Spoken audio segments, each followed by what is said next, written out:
Dublin, a teeming, busy city of over 500,000 people. People on the go, people in business, people in transition.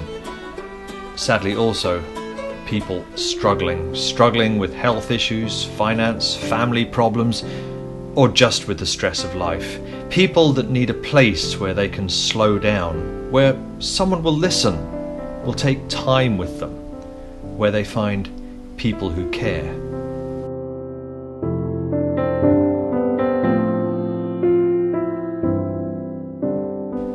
For residents and businesses in the Ranalegh area of the city, they have found such a place. A place making such an impact already that the florist just up the street refused payment for the ribbon in the official opening ceremony. They are so impressed with what one church, one centre, is doing for its community. Well, this is a very special event to open the Cuisle Centre. So I now cut this ribbon to open this centre officially for the community. So this is your gift. You come to the centre? Yes, I do. I drop in and say hello to the girls because I find that they're very, very friendly. I also get massage from patients regularly. You enjoy the massage? I've introduced a couple of people to the centre to come. So, and I will be dropping in and out more. Edith, you're the manager of this centre. You've actually given up time to come and work here. Why do you do it? Well, I guess for the love of the people and for the love of the work. I think that for me, one of the reasons why this was so relevant for me this year was I was looking for some way of making a difference in people's lives in a bigger way than what I've been doing lately or in the last number of years.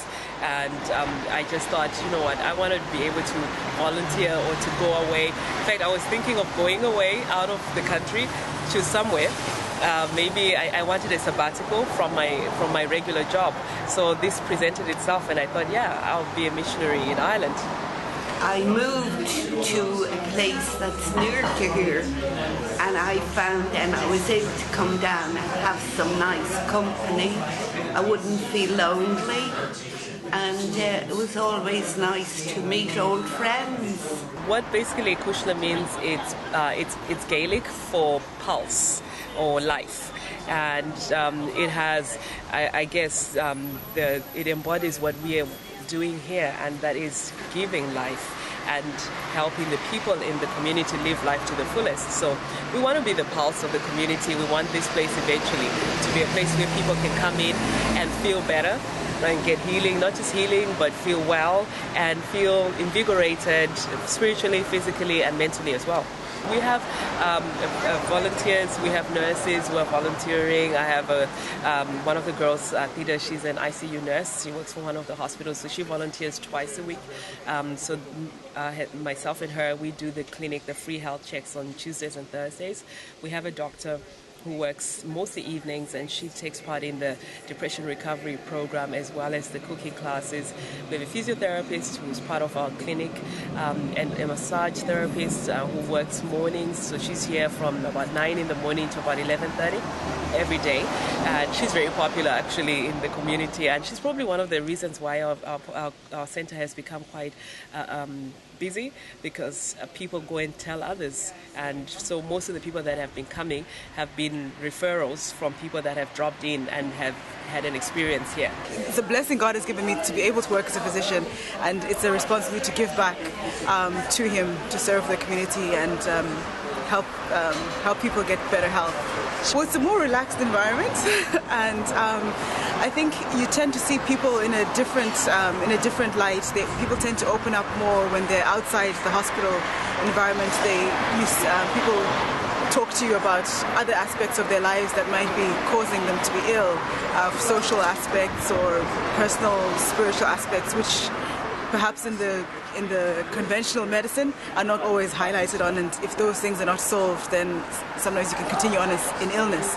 So I found that's another joy, to be able to address medicine in a more holistic manner working here at the centre. Maybe we get lost somewhere, somehow, and by working with the public around addictions, around everything else in relation with that would help. That's why I commit myself to say, okay, fine, I'll take time off and do it. Well, Life Hope Centres are really important around the world because they identify with the community. This is a gift to the community. We're here in Dublin, in Ranalegh, on one of the busiest streets in the entire city of Dublin. Hundreds and hundreds of cars come by this. I was sitting in the Life Hope Centre this morning talking to a lady who lives not far from here, and she said, you know, I come here regularly, a few days a week. I come for the fellowship. I come because of the warm relationships. I come to learn, to have better health and a better life. She also mentioned to me that her sister had Adventist background and that this particular lady was coming to church on Sabbath here. So why are these Life Hope Centers so important? Because they provide a connection point to the community. And you know, Jesus said, I've come that they might have life and might have it more abundantly. Jesus was concerned about the physical, mental, and spiritual dimensions of human beings. The Life Hope Centre is an extension of Christ's ministry in the community. We as Seventh-day Adventists have about 350 of these Life Hope Centres all over the world, and God is using them so that we can be the arms, the feet, the eyes, the heart of Christ to bless others in our communities. I think it's absolutely wonderful, really, to be able to just drop in and stay for a little while and then go off again. I came a few weeks ago, saw the sign outside and popped in for the medical, which Edith conducted, and we got chatting about various things. I'm interested in vegetarian living. She mentioned she was vegan. The friendliness and the warmth of the people. And they practice what they preach, most importantly. Well, I know Ranalegh quite well, and I believe well, my understanding is that it's separate to the church, but not that should make an awful lot of difference. But I mean, the hall itself is very nice and bright, inviting place, and I believe that it's a place that people would want to come to. So I wish it every success, and I believe you know, it should take off. Over the last couple of years, it's really dawned on me how, in a traditional sense, our approach to healing and wellness has been quite narrowly focused. And even as we go to seminary as pastors, we focus very narrowly on the spiritual, but the image of God in which we are made is based upon these three important factors: the mind, the body, and the spirit.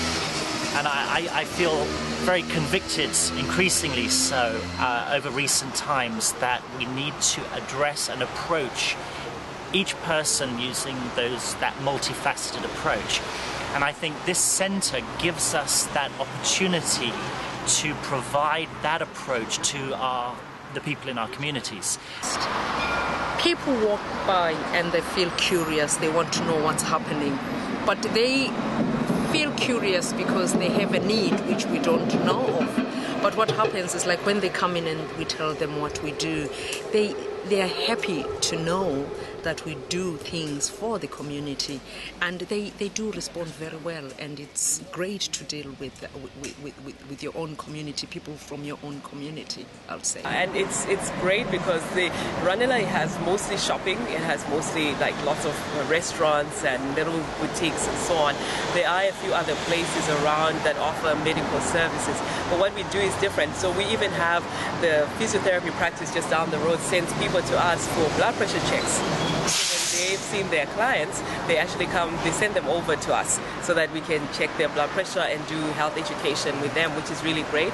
So we're kind of partnering with others. The Ranalegh Council, community people have also been helping us, by spreading the word and making sure people know that we're here. It's been quite surprising to me personally because I come down on Thursday afternoons just to hang out and be there if people want to come in for a chat. and people have literally walked in off the streets just by having a sandwich board on the pavement. And they've gone through some health checkups or something, and we've just chatted a little bit about the church. And then they've said, okay, I'll come to church. And I've a couple times turned to Edith, who has been leading out and coordinating this, and said, really, is it this simple?